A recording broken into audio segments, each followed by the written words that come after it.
Bienvenue, Jasna Mileta. Je rappelle que vous êtes ambassadeur de la Croatie au Maroc. C'est bien ça? Oui, exactement. Donc merci d'avoir accepté notre invitation au débat. Merci à vous, Rachid, de m'avoir invité. C'est un honneur. C'est en tout cas un plaisir pour nous de vous recevoir. Et puis ça tombe très bien, j'ai envie de dire, de recevoir aujourd'hui une femme ambassadeur le jour de la journée internationale de lutte contre la violence faite aux femmes. Est-ce que, comme à l'instar de tous les pays du monde, quasiment, la Croatie est également un pays qui est touché par ce fléau?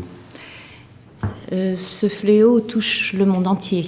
Alors, il s'agit d'une visibilité par rapport de pays en pays. Est-ce qu'il y a une visibilité par rapport à cette violence qui est effectivement répandue dans le monde entier et qui est historique? C'est pas nouveau, c'est quelque chose qui a toujours été manifesté dans l'histoire. En Croatie, cette violence est traitée d'une façon juridique qui est efficace, mais pas assez. C'est-à-dire que nous avons toujours beaucoup de problèmes. Chaque année, nous avons à peu près entre 30 à 50 femmes qui sont tuées par leur partenaire ou bien leur mari.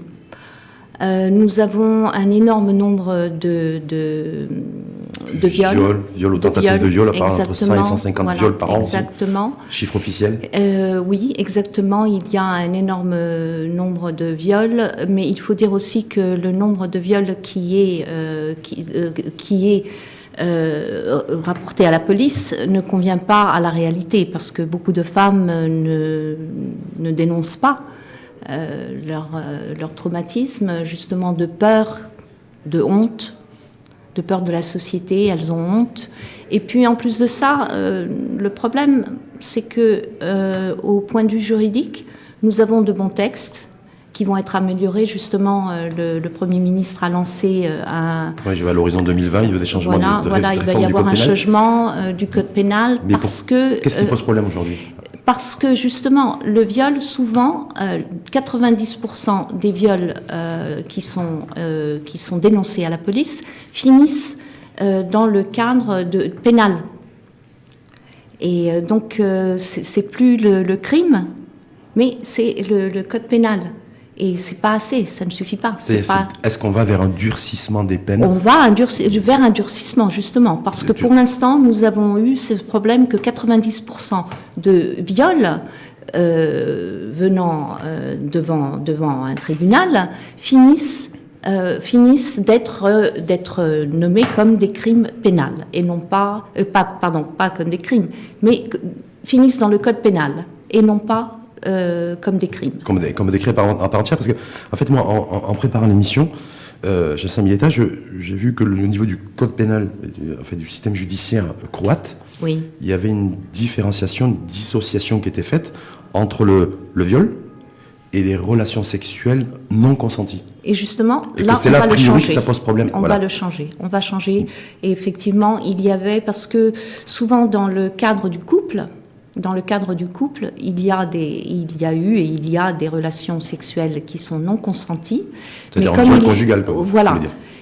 Mais comme il n'y a pas de violence physique visible, on ne reconnaissait pas ça comme un viol, mais comme un acte sexuel sans consentement. Et la différence du traitement au niveau juridique était flagrante, donc c'est quelque chose qui doit changer. Qui doit changer, parce que j'ai vu aussi qu'il y a quelques temps, je crois le mois d'octobre dernier, oui, il y a une grosse manifestation, beaucoup de citoyennes et de citoyens croates sont descendus dans la rue pour dénoncer une injustice en tout cas, puisqu'il y avait 5 jeunes qui avaient violé une jeune adolescente de 15 ans, oui, viol collectif. Oui, apparemment ça a marqué les esprits, les opinions publiques croates. Énormément. Surtout qu'en fait ils ont été une indignation. Il y a une mise en liberté qui a été décidée, donc ils ont trouvé ça complètement injuste et fou. Une indignation. Oui. Comment indignation sociale. Comment le code pénal croate peut effectivement ne pas avoir de disposition aujourd'hui en 2019? Je rappelle que vous êtes membre de l'Union européenne en tant qu'État, en tant que pays, et d'avoir une espèce de, plus qu'un fait divers, un drame. Une jeune adolescente de 15 ans a été violée collectivement par 5 jeunes, et que ces 5 jeunes-là ont été remis en liberté. Et en plus de ça, ce sont des jeunes que la jeune fille, la fillette, connaissait, puisque c'était un ex. Oui, elle a pas mal entretenu une petite relation avec exactement. Un des 5. Exactement, oui, exactement. Bah, écoutez, c'est... Parce que je vous dis ça vu du Maroc, parce qu'on est à combien de kilomètres de la Croatie d'ici? À des milliers de kilomètres. Des milliers de kilomètres, oui. Ouais. Puis nous, on est en plein débat sur les libertés individuelles et sur l'assouplissement demandé aussi par certaines organisations de disposition du Code pénal et un durcissement des peines et de pouvoir. Voilà, c'est ce que le gouvernement a décidé et c'est pour ça qu'au Parlement, nous avons en procédure une nouvelle loi. Enfin, c'est pas une nouvelle loi, c'est-à-dire un changement du code de protection contre la violence dans la famille et aussi du code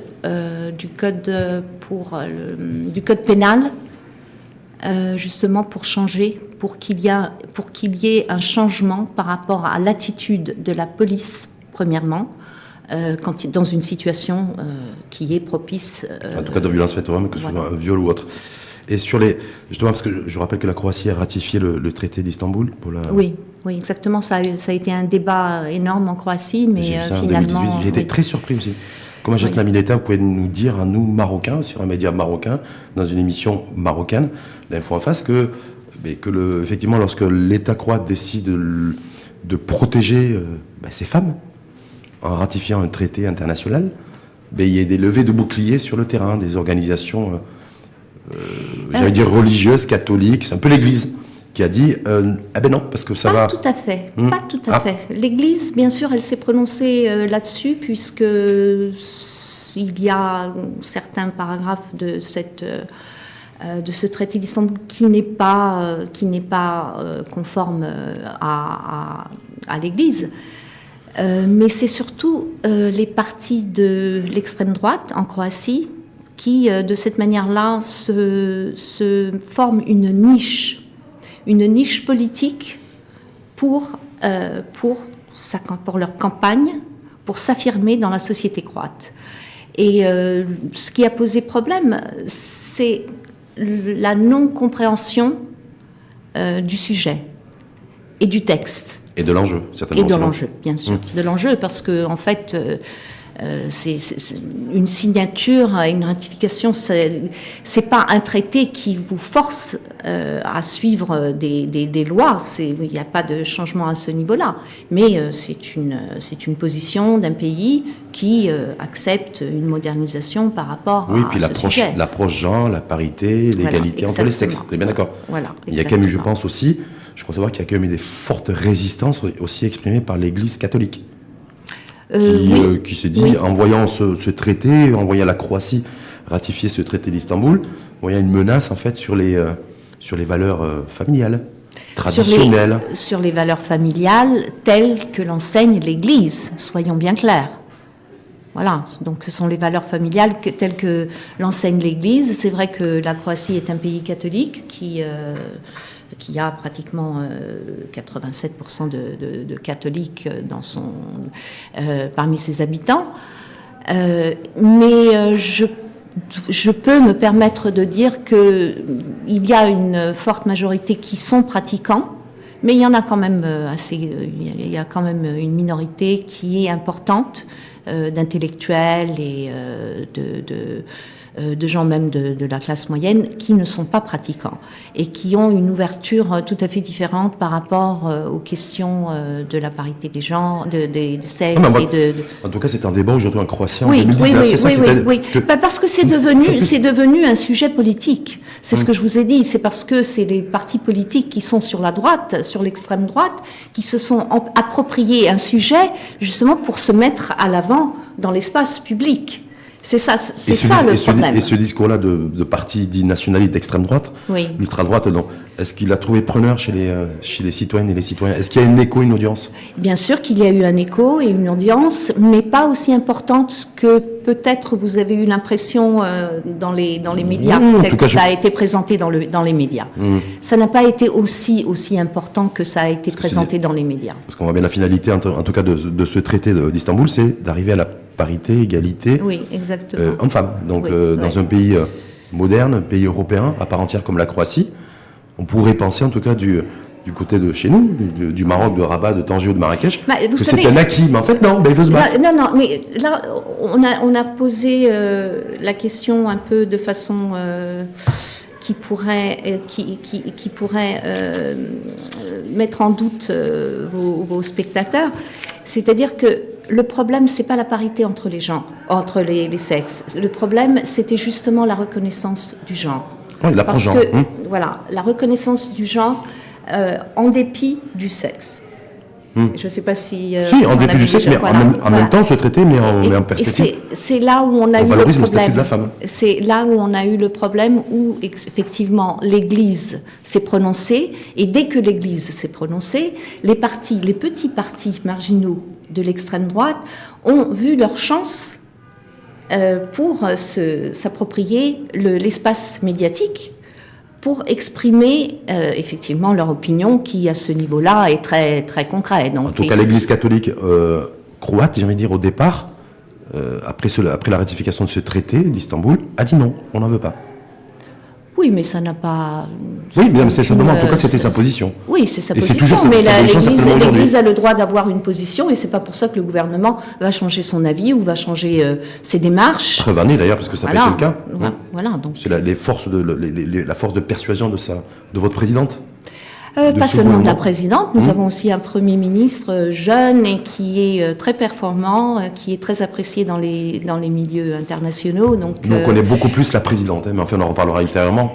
La présidente est adorable, bien sûr. Moi-même, je l'aime beaucoup, je la respecte énormément. J'ai travaillé avec elle un certain temps, donc je la connais assez bien. Elle représente la Croatie d'une façon impressionnante. Elle a fait une visibilité de la Croatie en tout cas, qui n'a pas été vue jusque-là. Le jour où la Croatie a atteint la finale de la Coupe du Monde en Russie, effectivement, le monde entier a découvert ou redécouvert. En tout cas, je ne sais pas. Redécouvert, voilà. En tout cas, moi, pour ma part, c'était découvert. Donc, d'ailleurs, je vais prendre le risque de citer son nom. Oui, bien sûr. Kolinda Grabar-Kitarovic. Exactement. C'est bon, l'examen est réussi ? Oui. Très bien. On va passer au deuxième axe. Parfait. Après cette journée internationale de la violence faite aux femmes, sur l'axe des relations entre notre pays, le Maroc, et le la Croatie. Oui. Alors, est-ce que vous allez me dire, comme on a l'habitude de dire dans le langage diplomatique, l'excellence des relations, que tout va bien dans le meilleur des mondes ? Je vais plutôt commencer par... autre chose. Je vais vous dire que les relations entre la Croatie et le Maroc datent depuis très longtemps. Nous avons déjà eu au XVIIIe siècle un consulat à Tanger, c'était la ville libre de Dubrovnik, qui avait déjà son consulat, qui avait aussi une représentation commerciale à Fès. Donc ces relations datent déjà de quelques siècles. Bon, bien sûr, il y a eu un certain temps où c'était plutôt latent comme relation, mais après la reconnaissance du Maroc en 92 de la Croatie, les relations diplomatiques ont été reprises en 92. La Croatie a ouvert son ambassade au Maroc en 96. Vous avez été un peu lent pour ouvrir le Maroc, oui, en 2013. Notre ambassade à Zagreb en 2013. Exactement. D'ailleurs, c'était par un certain... Comment ? C'était par un certain Saladin Lotmani. Qui était à l'époque ministre des Affaires étrangères, qui est aujourd'hui chef de gouvernement. Qui était le chef, qui est aujourd'hui le chef du gouvernement, et à cette époque était le ministre des Affaires étrangères. En 2013, ouais. Et c'était l'ambassadeur du Maroc, Kadiri, oui, qui a ouvert l'ambassade à Zagreb. Et c'était par son initiative, parce que avant, la Croatie était couverte par le Maroc à partir de la Hongrie, à partir de Budapest. Et l'ambassadeur de cette époque à Budapest, Moulay Abbas Kadiri, était aussi l'ambassadeur qui couvrait la Croatie et la Bosnie-Herzégovine. Il a eu l'initiative d'ouvrir Pourquoi vous avez dit qu'on a mis du temps en fait à ouvrir une ambassade ? Parce que nous avons ouvert une ambassade en 1996, alors que vous avez attendu toutes ces années pour ouvrir une ambassade. Oui, mais nous, en même temps, quand je dis nous, c'est-à-dire le Maroc a ouvert une ambassade en 2013 à Zagreb. Oui. Alors que vous avez toujours, et donc vous avez ouvert une ambassade bien avant nous ici au Maroc, mais vous avez du Maroc, vous gérez aussi diplomatiquement plusieurs pays africains. 7. Alors que nous, on est installés à Zagreb et on gère la Croatie. Vous gérez la Croatie et la Bosnie-Herzégovine aussi. Qui est votre voisin. Oui, qui est le voisin, mais moi aussi je couvre les voisins. Oui, bon voilà, vous c'est la Côte d'Ivoire, le Sénégal, nous c'est beaucoup plus large. Oui, c'est beaucoup plus large, voilà, d'accord. Donc on dira balle au centre. Non. On continue sur les relations Maroc-Croatie. Par contre, il y a, me semble-t-il, 2 niveaux de relations. Un niveau de relation amitié spirituelle et business, relation commerciale. Oui. Alors j'ai envie de commencer par ce qui ne marche pas, ou qui ne marche pas suffisamment en tout cas, c'est les relations commerciales. Et on finira par le spirituel. C'est très modeste. C'est très modeste. Pour l'instant, on espère que ça va... Pourquoi il y a pas plus? Pourquoi il y a pas... Quand je vois le chiffre d'affaires, le montant du chiffre d'affaires des relations commerciales entre le Maroc et la Croatie, on part de 25 millions de dollars, c'est rien. Premièrement, je suis très fière de vous dire que, justement, en février dernier, nous avons signé 4 nouveaux accords bilatéraux qui donnent un cadre politique pour faire une avancée dans les relations économiques. Donc déjà ça, c'est très important. On ne l'avait pas auparavant. On avait des accords signés dans le domaine de la culture, mais des domaines comme la défense, comme la santé, le tourisme, là, ça y est, on a signé ces accords et cela va pouvoir... mais qu'est-ce qu'on va commercer? Qu'est-ce qu'on va commercer? Qu'est-ce que le Maroc va pouvoir vous vendre? Qu'est-ce que vous allez pouvoir vendre au Maroc? Vous voyez? Parce que le tourisme, on va en parler tout à l'heure, parce que c'est un des effets, un levier de croissance économique de la Croatie, avec 20 millions de touristes. Nous, c'était une ambition, vous, c'est une réalité. Mais simplement de se dire, voilà, aujourd'hui, qu'est-ce qu'on va pouvoir faire comme business ensemble? Il y a beaucoup de champs où, effectivement, nous sommes compatibles et nous sommes complementaire. Est-ce que c'est l'agriculture? L'agriculture... Est-ce que c'est l'industrie du bois? Parce que je sais que vous êtes très fort à ce niveau-là. Alors l'agriculture, je pense qu'il y a une piste que l'on devrait suivre, que l'on n'a pas encore assez suivie. Il y a eu quelques tentatives, mais qui n'ont pas donné de résultats. L'agriculture au Maroc est à un niveau qui permet justement pour la Croatie de fournir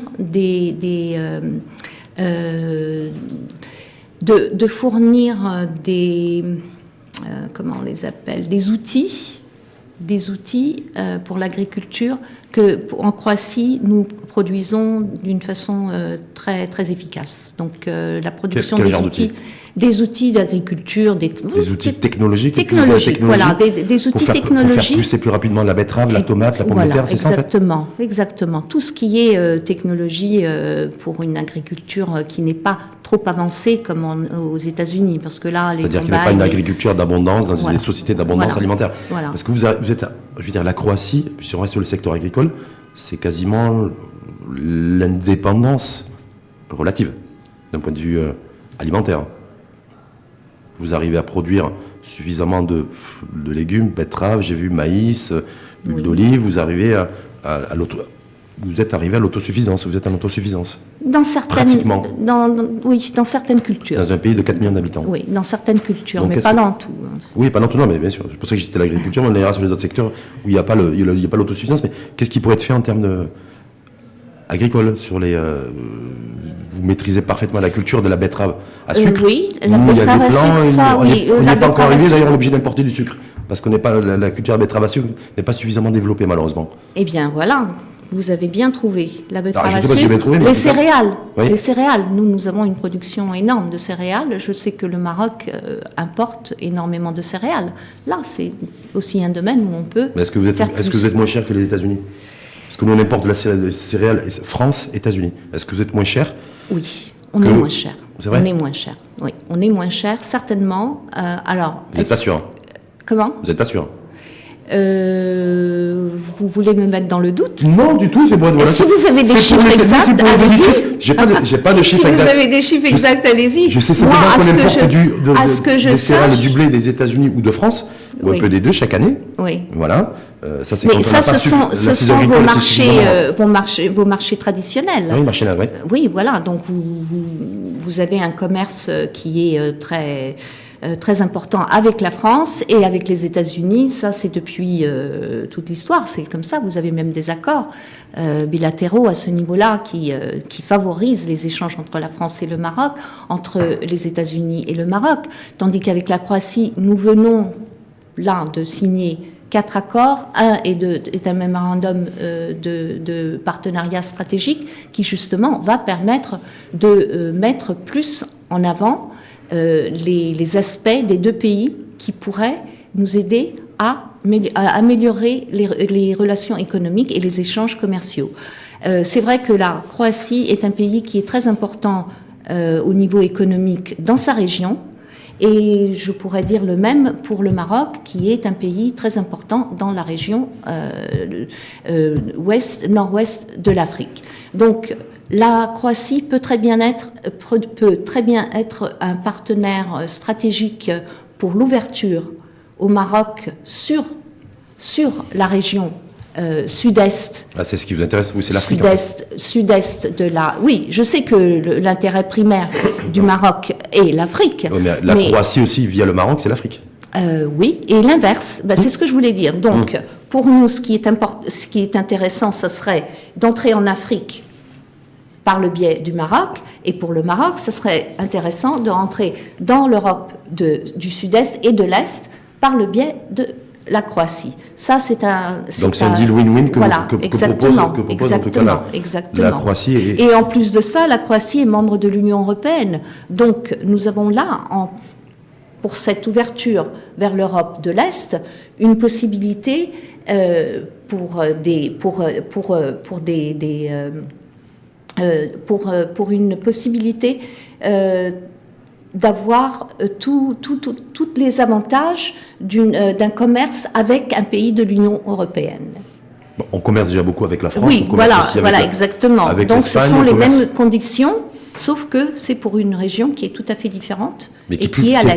Qui est plus loin. D'où se pose la problématique, en tout cas l'enjeu de la logistique.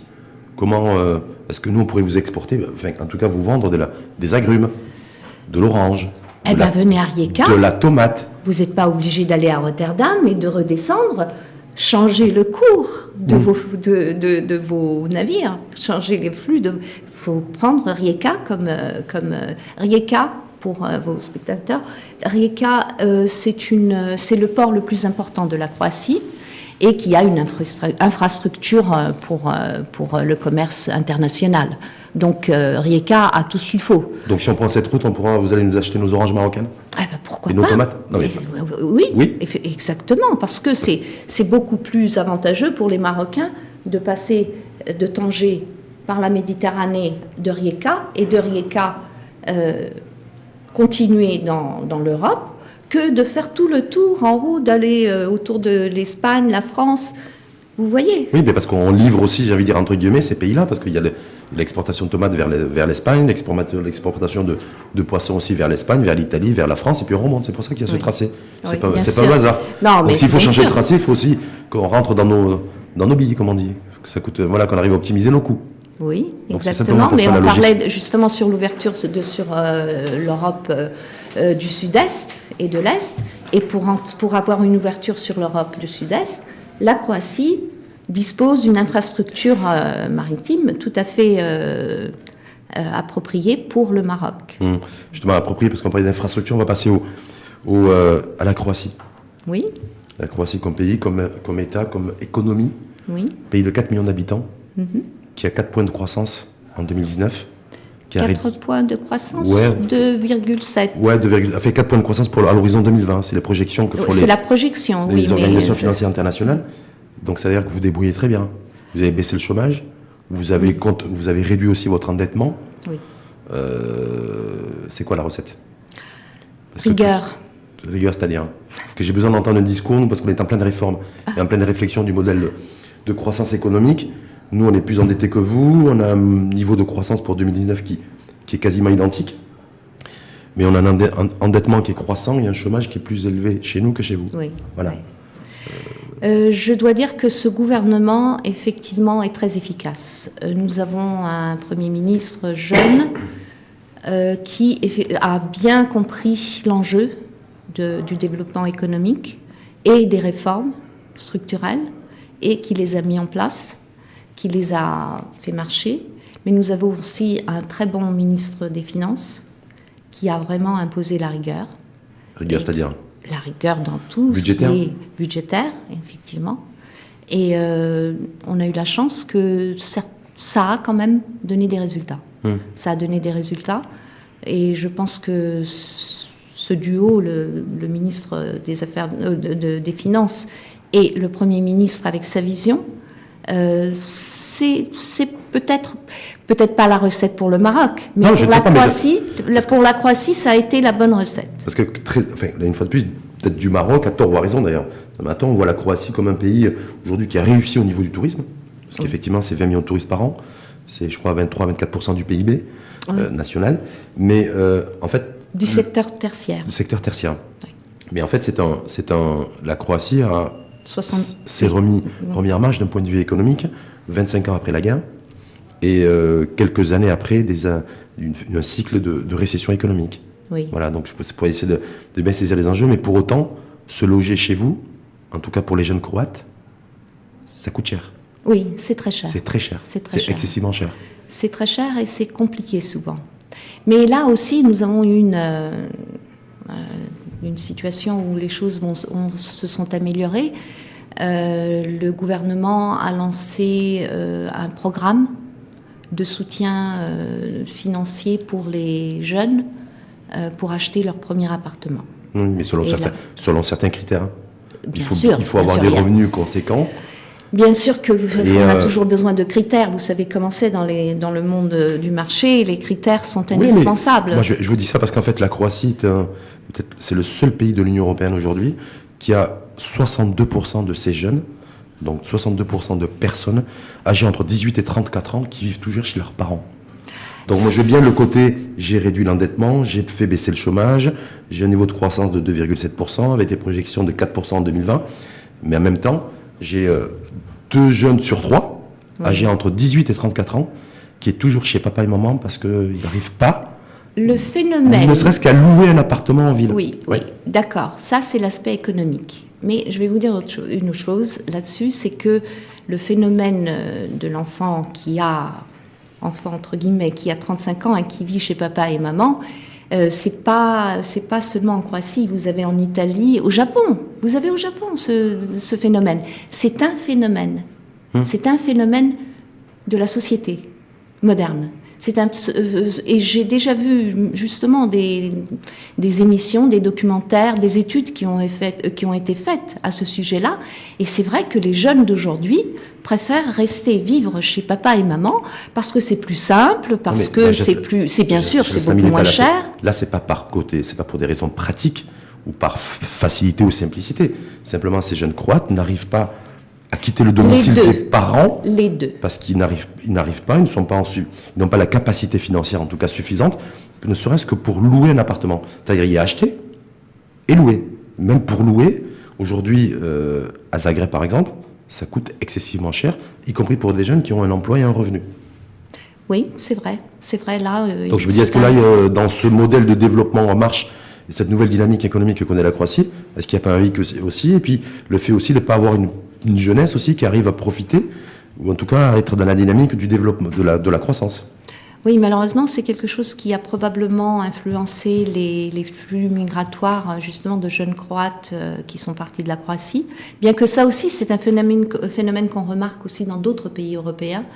Dans tous les pays européens, ça migre. Oui, même chez nous, ça migre. Oui, ça migre énormément. Et on va parler d'ailleurs de la migration. Mais pour un pays qui avait 4,5 millions d'habitants, c'est plus grave parce que quand vous avez 100 000, 200 000, 300 000 de jeunes qui partent en quelques mois et ça se reproduit de mois en mois, donc c'est plus important parce que vous avez d'un seul coup, on a perdu 300 000, 400 000 jeunes Croates. Et après, puis vous n'avez pas en plus un cycle de natalité très fort. Vous. Oui. Vous aviez un solde négatif pendant très longtemps.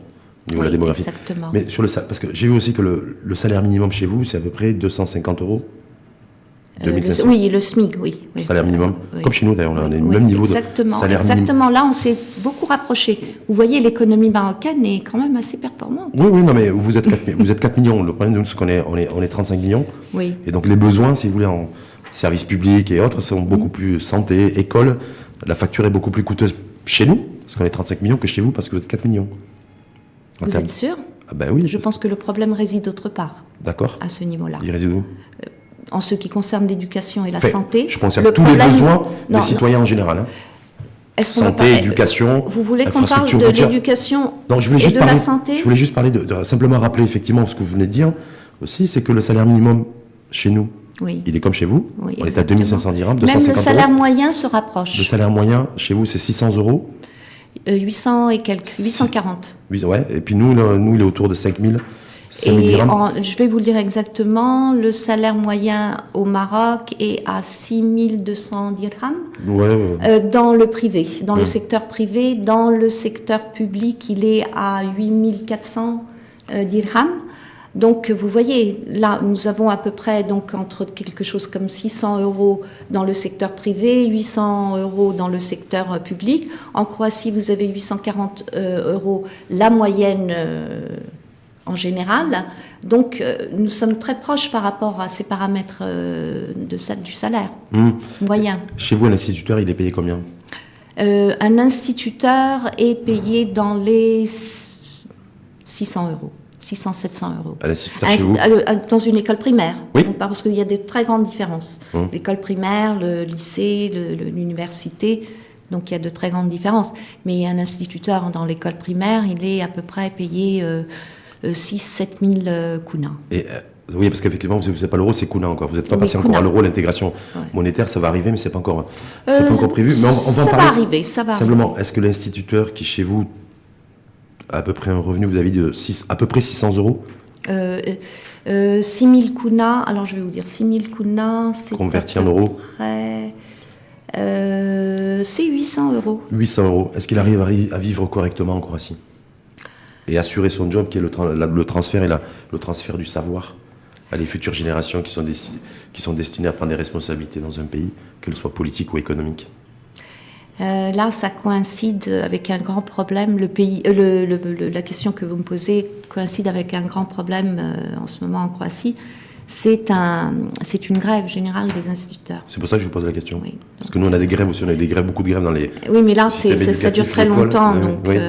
On n'est pas encore sorti du problème. C'est pour ça que je parlais du loyer, la possibilité d'accéder à un logement pour la jeunesse croate. Mais on a parlé de rigueur aussi. Vous savez, on n'aurait pas pu avoir ces chiffres. Ben voilà, c'est le prix à payer de la rigueur. C'est le prix à payer d'une évolution économique. Est-ce qu'il n'y a pas un risque aussi d'avoir un renchérissement des coûts avec le passage à l'euro? Beaucoup de pays européens, de populations en tout cas en Europe, je me souviens à l'époque en France, en Espagne, en Italie, on dénonçait ce passage à l'euro en disant tout est devenu cher. Oui, en Slovénie aussi. On a eu ce phénomène aussi, a été reconnu en Slovénie quand la Slovénie a accédé à l'union monétaire. Ça, c'est sûr que c'est un risque. C'est un risque à court terme que nous devons prendre. Mais à long terme, notre objectif, effectivement, est de faire partie de l'union monétaire, de l'Union européenne, donc de prendre l'euro comme monnaie, parce que ça nous permettra une facilité par rapport au commerce, par rapport à toutes les autres possibilités de réformes aussi structurelles. Voilà, je pense que... Vous avez fait parce qu'actuellement, je crois savoir que 60% des dépôts bancaires en Croatie, c'est de l'euro. Oui. Voilà. Vous dites même si effectivement le passage à l'euro prévu en 2021-2022, vous me corrigez si j'ai tort, c'est ça? Non, c'est nos projections. Vous dites que ça va être risque effectivement d'être un peu difficile pour les populations, pour le pouvoir d'achat, dans un premier temps, mais qu'ensuite les choses vont se stabiliser. Certainement. Et que c'est un choix irréversible, cette union monétaire. Oui, certainement. On le voit en Slovénie, on le voit dans les autres pays. Bien sûr qu'il y a un changement qui se produit dans la société quand il y a un changement de monnaie. Ça, c'est inévitable. Oui. Mais c'est une période de transition qui peut durer quelques mois, qui peut durer quelques années, mais à la fin du compte, c'est notre objectif. Et à la fin du compte, les gens oublient en fait qu'on avait l'ancienne monnaie, puis se réfèrent toujours après la nouvelle monnaie, c'est ça, sur oui, la société du zapping. Et justement sur sur la Croatie, j'ai vu que dans la perspective d'une adhésion pleine, c'est-à-dire y compris monétaire et douanière, il y avait un fonds de 10 milliards d'euros, c'est-à-dire à peu près 100 milliards de dirhams chez nous, qui était alloué à la Croatie. Oui, exactement. C'est énorme. C'est énorme, mais ce sont des... c'est une belle manne financière. Hein. Non ? Oui, bien sûr. Oui. C'est pour ça que... C'est moins que la Pologne, parce que je crois que la Pologne, ils sont à 77 milliards de dirhams chaque année, en termes de fonds, mais bon, à 10 milliards, je crois que la Croatie, c'est pas mal. C'est pas 100 mal. milliards, hein 100 milliards de dirhams. Mais est-ce qu'on vous donne ces sous-là aussi pour faire la police européenne aux frontières ? Parce que j'ai vu que la Croatie, c'est un peu comme pour nous, c'est pas fastoche de faire le gendarme aux frontières. Et que vous, avec la Slovénie, la Serbie, pas seulement ça, mais la Bosnie-Herzégovine, tout ça, c'est compliqué. C'est très compliqué. Et on vous tape dessus parfois. D'autant plus que nos frontières, on a une frontière très, très, très longue, vous savez. Oui. Même la frontière continentale, vous pouvez prendre la frontière continentale qui est, vous savez, de cette partie-là qui fait comme ça, qui est très longue, et vous avez toutes les îles, la frontière maritime. Sachant que vous avez plus de 1000 îles. C'est pour ça que quand vous comparez avec la Pologne, je pense que la situation est beaucoup plus compliquée en Croatie pour maintenir le contrôle des frontières qu'en Pologne. Vous êtes d'accord avec moi ? Ah oui, non, mais en tout cas, je crois savoir que le soutien de l'Union européenne à la Pologne à hauteur de 77 milliards de dirhams par an, ça obéit peut-être à d'autres considérations, beaucoup plus politiques et économiques que pour la Croatie. Mais sur les 10 milliards, sachant que vous êtes un pays aussi qui est très prisé, vous l'avez dit, par des migrants.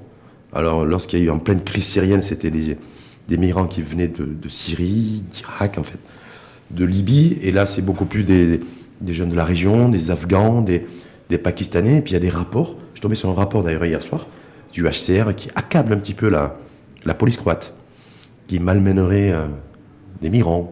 Oui, je ne sais pas, après, c'est le rapport HCR, donc au commissariat au plan.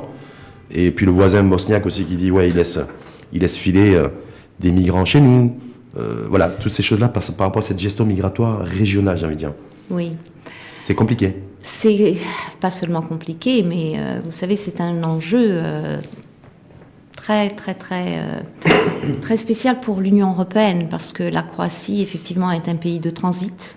L'objectif des migrants, c'est pas la Croatie, donc c'est pas leur destination, n'est pas la Croatie, mais c'est le flux migratoire qui passe par la Croatie. Leur but, c'est d'aller en Allemagne ou dans les pays scandinaves, la plupart du temps. Nous avons une responsabilité énorme de contrôler ces flux migratoires pour qu'ils ne déteignent pas sur toute l'Union européenne. Et de toute façon... et vous êtes financé pour ça ? Nous sommes financés pour ça aussi. Vous êtes payé pour ça ? Bien sûr, voilà. Pour être le gendarme européen de l'Europe ? Vous pouvez dire ça comme ça non, aussi. Je ne sais pas. Si ce n'est pas le cas, contredisez-moi. Si je me non, trompe, je vais ni nier ni approuver. C'est-à-dire que nous avons un rôle, nous avons une obligation. On est membre de l'Union européenne. Donc, si quelque chose qui est directement lié à la sécurité de l'Union européenne et que ça se passe sur notre territoire, c'est sûr que nous avons le devoir de faire en sorte de prendre les mesures nécessaires pour protéger... Quand vous dites, alors j'aime bien Jaslam l'État, quand tu dis les mesures nécessaires, c'est quoi les mesures nécessaires ? Est-ce que c'est le bâton ? Non, c'est pas du tout le bâton. Est-ce que c'est violenter ? Est-ce que c'est agressé, maltraité ? Non, je pense que là, on exagère. D'accord. Là, vous avez vu le rapport du HCR là-dessus ? Je l'ai vu, et je pense que c'est tout de même un peu exagéré. On a mis en avant des cas qui ont été médiatisés, même chez nous, où il y a eu effectivement des excès, mais avec ce nombre de gens qui passent en Croatie, et tout ce que la Croatie est... Il y a combien de passages de migrants chaque année, ou de tentatives, en tout cas, de pouvoir... Est-ce qu'on a des chiffres là-dessus ? Des milliers et des milliers. Je n'ai pas le chiffre exact. Est-ce que vous l'avez, vous ? Moi, j'ai un camp. Je vois que vous êtes Slovénie, préparé. en préparant hier soir, j'ai vu qu'il y avait 5000 millions. Il y a des camps, en fait. On a carrément installé des camps en Slovénie. Et tout autour de la frontière, on parle de 5 000 migrants par-ci, 2 000 migrants par-là. Donc c'est des dizaines de milliers de migrants, en fait, oui, qui sont là et qui sont bloqués aux frontières. Exactement. Qui sont retenus. Mais vous savez, alors imaginez-vous un pays comme la Croatie, vous l'avez dit vous-même, on est 4 millions d'habitants, nous avons une frontière très très longue, vraiment très très longue. Pour s'organiser, c'est très difficile. Mais vous avez des drones aujourd'hui. Comment ? Vous avez des drones aujourd'hui. Des drones. Des drones de surveillance et de contrôle, bien sûr, tout le monde utilise ça. Bah bien sûr, bien sûr. Donald Trump à la frontière mexicaine il voulait construire un mur, mais en faute de mur, on en est loin, on n'a pas construit de mur. La Croatie n'a pas construit de mur, nous n'avons pas une attitude négative envers les migrants. Est-ce qu'il y a une bonne entente Il y a beaucoup d'associations en Croatie qui s'occupent justement des flux migratoires. Il y a tout un système tout un système médical, toute une infrastructure médicale qui s'occupe des migrants. Nous avons aussi l'hébergement pour les migrants qui est bien organisé. J'allais dire, Jasna Mineta, heureusement, vu que vous êtes à 10 milliards d'euros par an, heureusement, de fonds qui sont alloués par l'Union européenne, par Bruxelles à la Croatie. Donc je me dis, heureusement que vous mettez en place des camps avec un minimum de conditions sanitaires en termes d'accueil. C'est le minimum, non ? Vous avez raison, et c'est ce qu'on fait. Donc c'est normal de le faire. Ce que je veux dire, c'est normal de le faire. C'est normal de le faire, mais je pense que c'est aussi un peu à l'encontre des rapports que vous avez mentionnés. Parce que si vous avez des situations où de violence, alors il faut se poser la question pourquoi ces policiers ont dû réagir. Peut-être qu'ils ont dû réagir parce qu'il y a eu un problème. C'est-à-dire on agresse quand on a été agressé, vous voulez dire. Très probablement, probablement.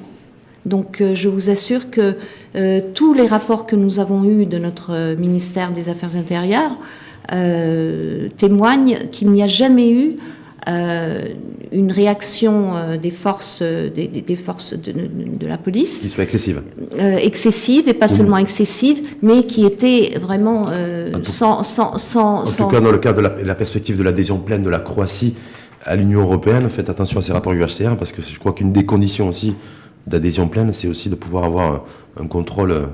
De l'adhésion pleine, je humain qui répond aux droits de l'homme, en tout cas, je tiens à vous corriger. Oui.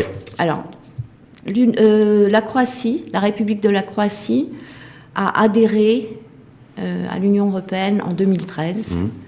Donc, la Croatie est un pays membre de plein droit de l'Union européenne, point barre. Le reste, l'union monétaire, l'union douanière, Schengen, ça c'est quelque chose qui même est laissé au choix de chaque pays membre. Tous les pays membres ne feront pas partie du Schengen.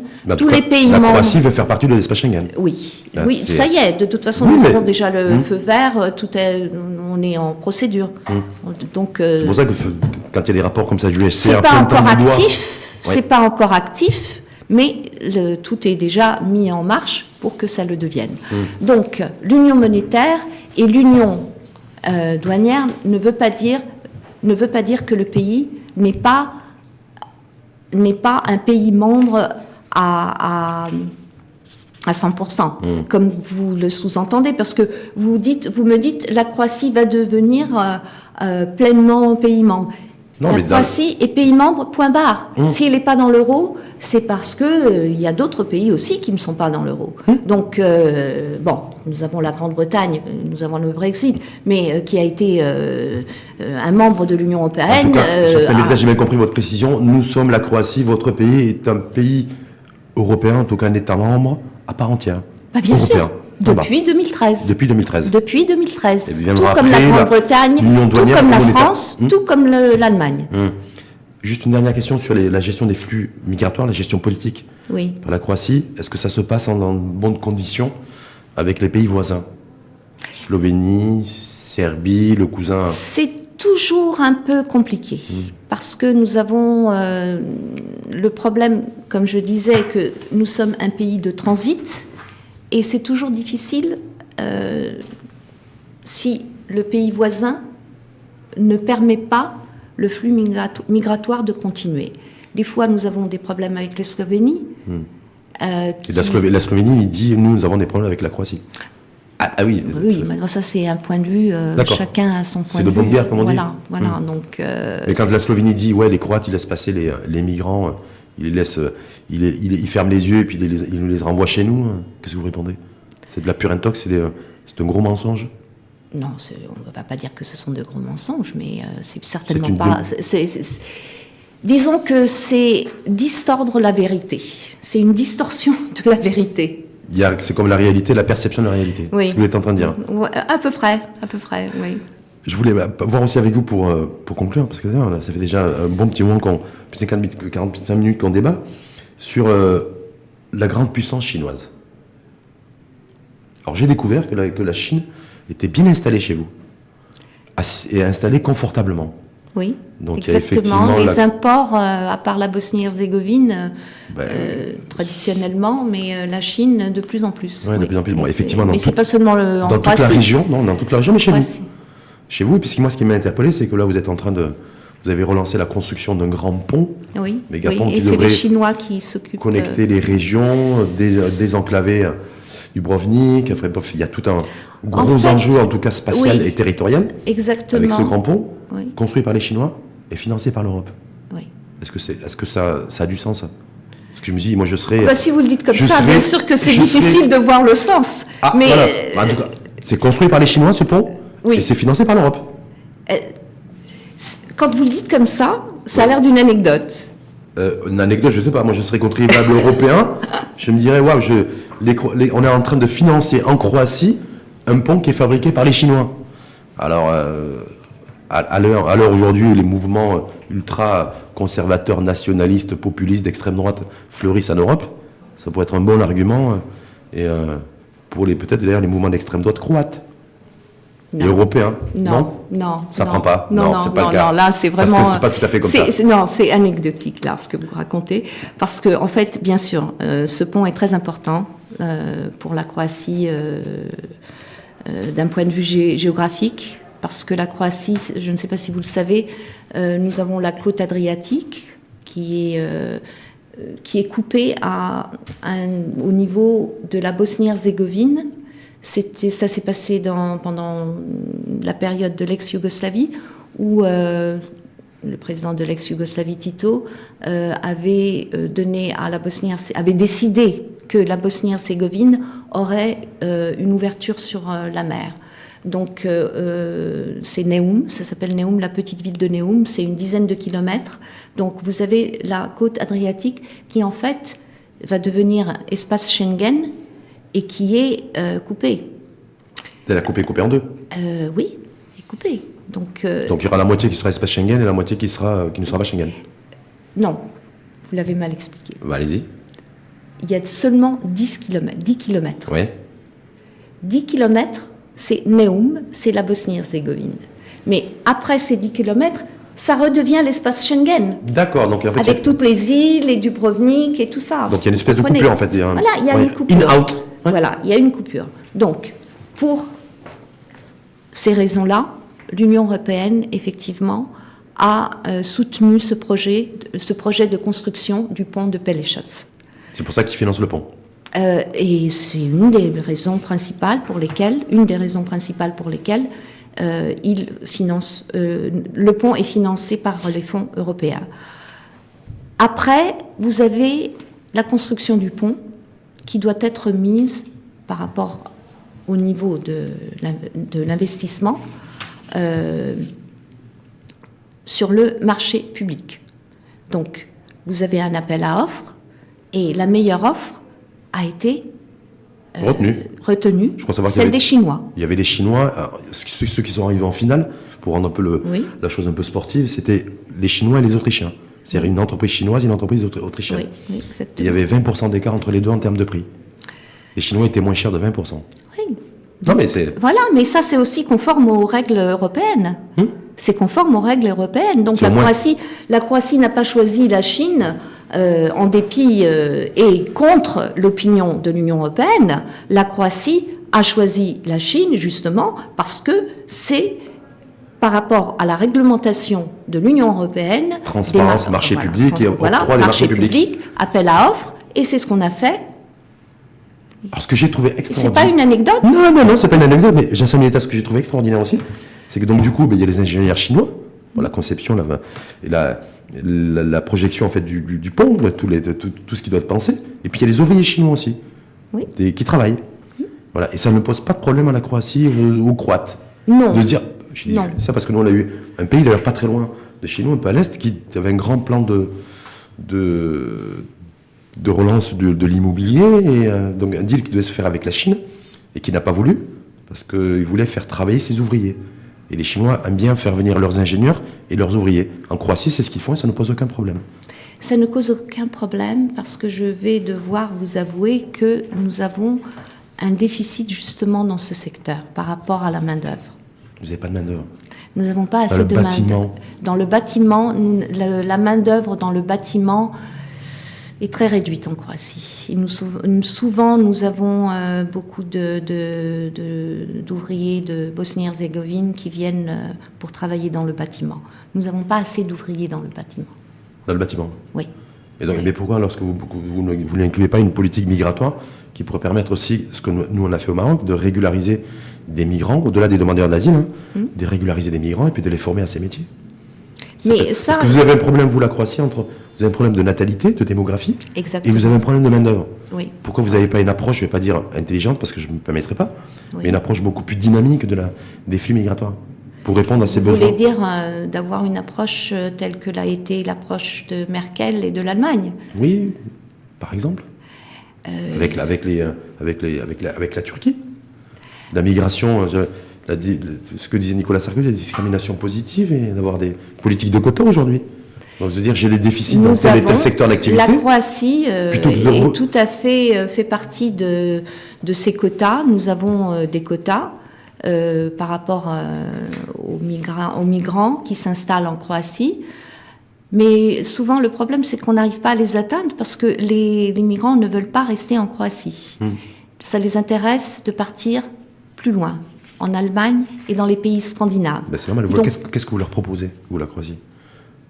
Tout ce qui est prévu par l'Union européenne, par la réglementation de l'Union européenne, c'est-à-dire qu'ils ont le droit, bien sûr, au préliminaire d'un logement, la possibilité pour leurs enfants d'être scolarisés, pour eux d'avoir un emploi, dans les règles, bien sûr. Donc, il y a toute une réglementation positive qui encadre ce sujet. En tout cas, la Chine, la Croatie a fait le pari de la Chine. Parce que je crois savoir qu'après c'est marrant ce silence diplomatique. Je crois qu'après la construction de ce pont, il est aussi prévu, parce qu'il y avait le vice-premier ministre chinois qui était chez vous il n'y a pas très longtemps. Exactement. Voilà, j'ai vu ça. Oui. Donc aussi des projets aussi peut-être d'investissement chinois dans les infrastructures ferroviaires, autoroutes. Donc, pourquoi pas, s'il se présente avec des prix qui sont concurrents, pourquoi pas? Nous sommes dans un monde globalisé, mondialisé, nous vivons une mondialisation des sphères économiques, et je ne vois pas pourquoi nous aurions un refus envers la Chine ou quelconque autre pays du monde entier. Vous n'êtes pas encore passé à la 5G? Non, pas encore. Mais ça va se faire. C'est une question de temps. Nous, au Maroc, ça devrait se faire en 2020, ça 2021. Ça devrait se faire. Vous allez choisir quoi comme technologie? Sincèrement... Parce que si les Chinois continuent à investir aussi massivement en Croatie, ils risquent de vous imposer, entre guillemets, la technologie Huawei. Non? Je ne vais pas me prononcer sur des pronostics de ce genre-là, parce que c'est quand même pas demain, ce n'est pas aujourd'hui. 2020, 2021, c'est peut-être demain, non? Oui, c'est demain, effectivement, c'est demain. Vous allez assurer la présidence du Conseil de l'Europe, je crois savoir aussi. Oui, à partir du 1er janvier, c'est très important pour la Croatie. C'est la première fois pour nous, et nous sommes le plus jeune membre de l'Union européenne. Donc, et c'est aussi un moment crucial pour l'Union européenne, parce qu'il y a la question du Brexit, qui très probablement va se c'est la Croatie qui va se farcir, entre guillemets, le Brexit. Oui, exactement, et pas seulement le Brexit. Nous avons la prise en fonction de la Commission européenne, d'une de la nouvelle Commission européenne qui devrait commencer début janvier. Donc beaucoup de choses qui a un grand défi pour la Croatie et je suis confiante. Et je pense que nous allons être à la hauteur de la tâche. Il n'y a pas de raison, mais c'est fou et en même temps extraordinaire qu'un pays comme la Croatie, 4 millions d'habitants, est en capacité de produire des joueurs de foot de top niveau. On connaît tous, au Maroc, il y a des passionnés par le Real de Madrid, Modric, par le Barça, Rakitic. Et puis là, en 2020, c'est-à-dire dans quelques jours, quelques semaines, qui va assurer la présidence du Conseil de l'Europe. Pourquoi pays pas de 4 millions. Non, mais je trouve que c'est beau. Moi, je trouve que c'est logique. Ouais. Que c'est logique. Pourquoi vous dites que c'est logique? Parce que vous avez beaucoup travaillé, vous avez bien travaillé. Parce que nous sommes membres d'une union et voilà. On dirait que c'est une présidence tournante. C'est une présidence tournante. C'est pas parce que la Croatie est plus belle ou a plu à Monsieur Juncker que d'un seul coup nous allons présider l'Union européenne. Non, c'est parce que c'est une présidence tournante. La Finlande y est maintenant. Nous reprenons le 1er janvier et voilà. Et ça va durer 6 mois. 6 mois jusqu'au. Est-ce que vous êtes plus cool, plus détendu, plus sympa et plus généreux avec les pays comme le Maroc, les pays qui sont situés au nord de l'Afrique? Vous savez, la politique de bon voisinage nord-sud, c'est toujours un peu compliqué, c'est toujours un peu tendu, tendu. Nous, on nous demande beaucoup et on aimerait avoir plus. Donc, est-ce que là aussi, est-ce qu'on peut s'attendre aussi à ce que la Croatie... Permettez-moi à ce sujet de sortir quelques chiffres. 90% des échanges commerciaux de l'Union européenne se font dans l'Union européenne. 9% se font avec le nord de l'Afrique, les pays... Dont le Maroc. Voilà, dont le Maroc. 1% seulement entre les pays du Sud, de la rive sud de la Méditerranée. Et ça, c'est le problème. Donc, les pays vous allez œuvrer, c'est intéressant ça. Donc la Croatie va œuvrer lors de son mandat à la tête du Conseil de l'Europe à décloisonner, désenclaver et faire naître en fait l'Union pour le Maghreb. Et avoir un marché... Vous parlez de l'Union pour la Méditerranée ou l'Union pour le Maghreb? L'Union pour le Maghreb, l'Union pour la Méditerranée, c'est un petit peu lié. Voilà, pour avoir un marché effectivement commercial et économique beaucoup plus dynamique. Ça fait longtemps que l'Union européenne travaille justement sur ce voisinage du Sud. Tout comme l'Union européenne a un accord et a une politique pour le voisinage de l'Est, à partir du processus de Barcelone, l'Union européenne a dirigé justement ses forces pour renforcer les relations avec la Méditerranée du Sud. Merci en tout cas. Merci à vous et permettez-moi de vous dire que le Maroc est un pays magnifique, que c'est une société qui fonctionne bien, que c'est une société moderne qui a réussi à garder sa tradition en même temps. Et je pense que vous êtes dans une très très bonne direction pour une évolution et que vous êtes très très bien incorporé dans le monde actuel. Et je félicite au Maroc, je félicite Sa Majesté d'être aussi performant pour être le leader d'un pays aussi beau que le Maroc. Mais le Maroc est vraiment un très beau pays. Le soutien de la Croatie lorsque la Croatie sera à la tête du Conseil de l'Europe à partir du 1er janvier. Certainement. Vous savez, je vais juste... Remercier, c'est bien, mais de prendre des engagements... Nous avons pris déjà des engagements. La Croatie a toujours protégé le Maroc au Parlement européen. Je ne sais pas si vous savez les chiffres, mais à chaque fois qu'il y a eu un vote pour l'accord de pêche, l'accord de l'agriculture, la Croatie a toujours soutenu à 100%. Donc tous les membres du Parlement croate, du Parlement européen, mais les membres croates du Parlement européen ont les eurodéputés croates. Eurodéputés ont toujours soutenu à 100% le Maroc. Donc vous voyez, déjà vous avez un soutien de la Croatie sans réserve. Merci en tout cas à vous, Jasna Mileta. Merci. Je rappelle que vous êtes ambassadeur de la Croatie au Maroc depuis 2017. 2017, exactement. Voilà. C'est mon deuxième mandat au Maroc. Je connais bien le Maroc et j'aime beaucoup le Maroc. J'ai beaucoup d'amis marocains. Deuxième mandat aussi possible, je crois que ça va pour Kolinda Grabar-Kitarovic, je vais y arriver, qui est président donc de la Croatie. Oui. Tout tout le monde garde à l'image, à l'esprit, vous savez, les Marocains, là, cette image sur le balcon avec Emmanuel Macron lors de la finale de la Coupe du Monde. Pas seulement les Marocains. Oui, mais en tout cas nous du Maroc. Oui. Et parce qu'il y a les élections présidentielles à la fin de là. Exactement, ça y est, au mois de décembre, nous avons les élections présidentielles. Elle s'est présentée, elle est en tête des sondages. Des sondages. C'est que les sondages, comme on dit. Bien sûr. Vous êtes bien derrière aussi, vous la soutenez, vous êtes un fervent. Bien sûr que je la soutiens. Belle journée à vous. Belle journée à vous, merci.